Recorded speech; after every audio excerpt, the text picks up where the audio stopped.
Okay.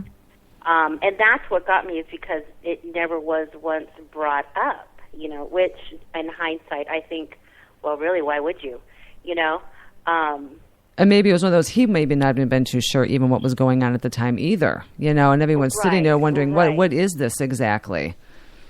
And so when I found it again, we immediately called, or he did, and he went and saw her by himself. Okay. And by that time, I was just like, you know what, I don't want to do this. Sure. And so that's when he saw our therapist, that's when she had mentioned, you might have this addiction. And we then researched it, and do you want to? So, I was going to ask, how did you feel about that? When she said that this could be an addiction issue, what was your reaction to that at first, if I can ask? How did you feel about that? I felt really strange because I've never heard of it. Sure. And, and it was just kind of weird, but again, seeing my son going, see him fall again and again and again, it kind of made sense, Sure. Sure. And I don't know, I just, I wanted to, I want to keep my marriage, and the addiction really doesn't have anything to do with how I feel about her, or has nothing to do with her. It's all me. Yeah, would you like to talk a little bit about that? How that there is a definite differentiation between that. Yeah, would you mind explaining? That'd be great. Yeah, it's just, it's hard. It's a little hard to explain, but you feel driven to do these things, and you're not really thinking of the consequences, but obviously, even if you know the consequences, you still do it. Sure. That's why it's an addiction, but it has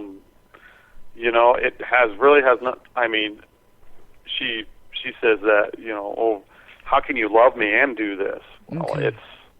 It really has nothing to do with her. It's just something inside me that I feel like I need this, and all this stress was coming down. It really had anything to do with her. Right, and it's like with alcoholism, and I've had people say to me, well, if you love me, why do you drink? It's like, well, it doesn't have anything to do with you. It's me, and for as much as, sometimes, we like to blame it. I wanted to blame, my addiction on someone sometimes, and really, it didn't really have anything to do with them at all. Exactly. No, it's not really, that person. It's all these forces outside pressuring you, and you feel like you have to do this just to get release. And for me, I'm not really sure why it became a sex addiction. When we were younger, we did drugs. I drank. We still drink here and there. It's not like we don't. But that wasn't really what I needed, I guess. It, for some reason, the sex addiction seemed a more, better of a relief, let's say. Well, that's what, Leaf was just going to ask you about I was just going to ask, if there's any reason why, it turned out to be of a sexual nature rather than drugs or alcohol or something else. But it sounds like you hit that one pretty good. It was exactly. It was probably something that I've never done, Right. I've never went on, we were married for years and years before I even started doing anything like this. And it was probably, and you feel like you deserve it. Well, maybe I've done all this stuff and I haven't got nothing for it. Right. This is what I want to do. You see it online. I saw it online is when I started. There was a stupid ad. Yeah, I've online, noticed that. They're all over the place. Yeah, they pop up on. You go to. You Google Facebook. Something, and then on the side. Sure. On the side of the ad, there's another ad there. It's like, what the heck is that? So that's what happened. That's where it all started for me, and it just seemed intriguing, So if I can ask, when you, I remember Kel had told me that, you had, you guys drank, you had partied and stuff in the past.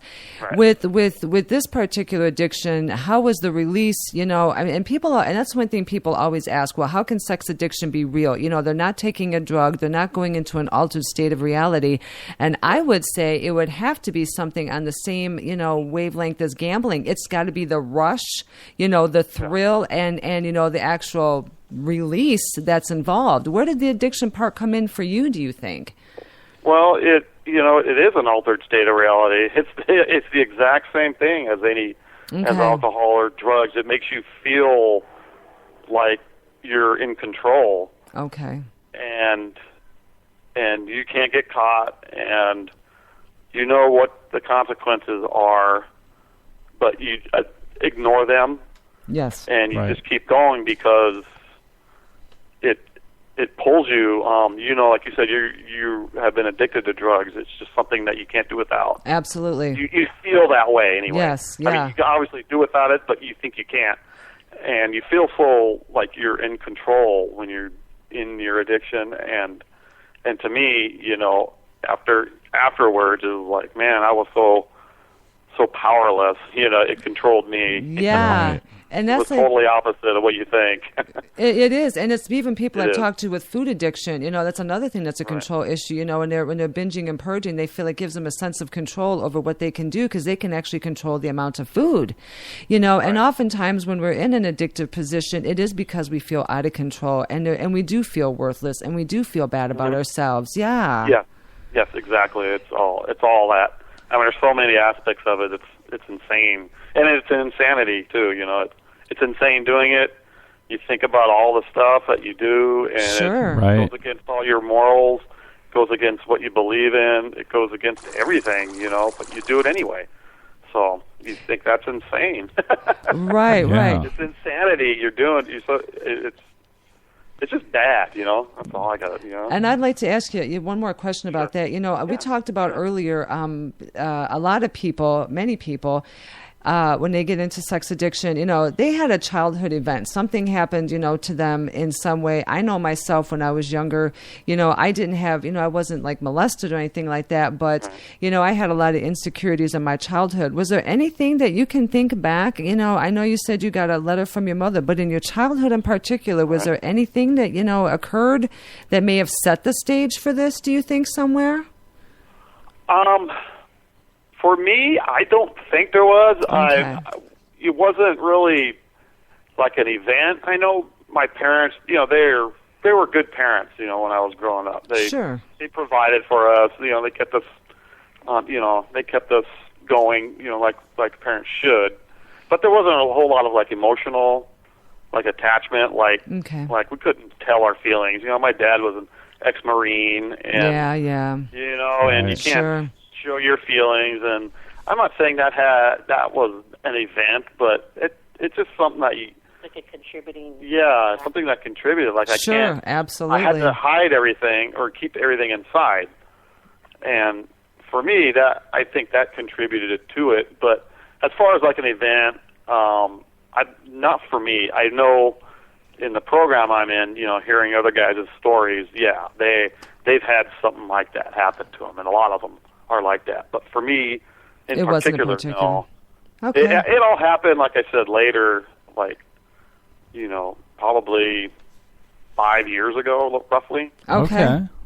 Yeah, and I'm 49 right now, so. Okay. Well, sometimes, things happen even later in life that can trigger, so. Sure okay. do. Exactly, like we went over before, yeah. Sure. So Pete, as, addicts, we all have triggers.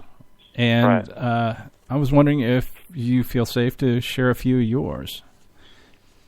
Oh, yeah, I would love to do that, to get the word out. What to look for exactly. is, in my program we're in, it's a 12-step program. It's based on AA and NA, Narcotics Anonymous, and Alcoholics Anonymous, obviously. But what we have to do when we first join, you get a sponsor as quick as you can, and you make what they call 3 circles.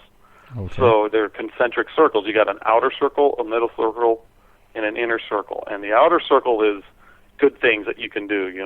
Be with your family, go to the program meetings, make your calls to your to your sponsor, to the people in the program. Okay. Work your steps because it's a 12-step program. Then the middle circle is pretty much your triggers. Those are the ones that are the hardest to define. And for me, it was being isolated. Okay. Like alone with a computer. Also feeling, feeling down, like emotionally, or angry, would trigger my acting out, as they call it. Okay. And let's see, stuff like that would be, and also like what we call objectifying women. Okay, talk about that, please. Seeing them as a sex object, not as a person. Every time I would see someone that looked attractive to me, that's all I would think about, Okay. And then you start fantasizing, and it just goes on from there. I mean, it's crazy to think back, to how that process goes. But that's all what we call middle circle triggers. Okay. Sure. And then the inner circle is what you do when you're acting out. So. Oh, okay.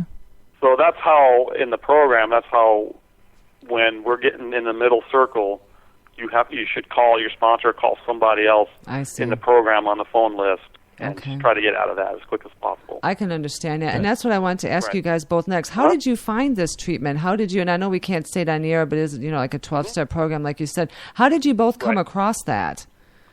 When I went back to our counselor and she told me I might be a sex addict, she, said go online and look up the sex addiction is pretty much what I typed in.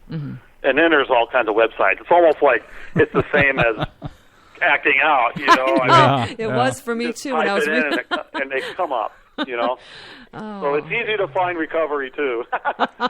That's very ironic, but yeah, and that website, the one I chose was on there, and they have meeting sites and times.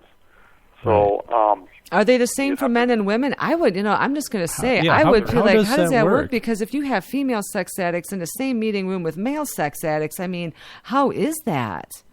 It's a little odd at first. I was going to say. I'll just say that there's not a lot of women in there, but there are. Okay. And they must be very brave.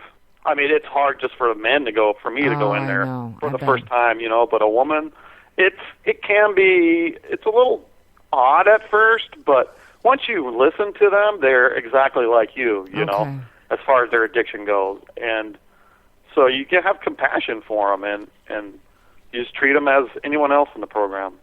That's what I do.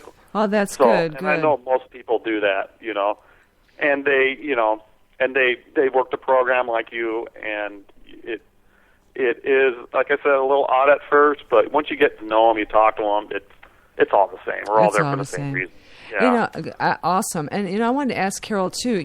What has this support group done for you? And I know I can't mention the name of yours either, but this is for the codependents.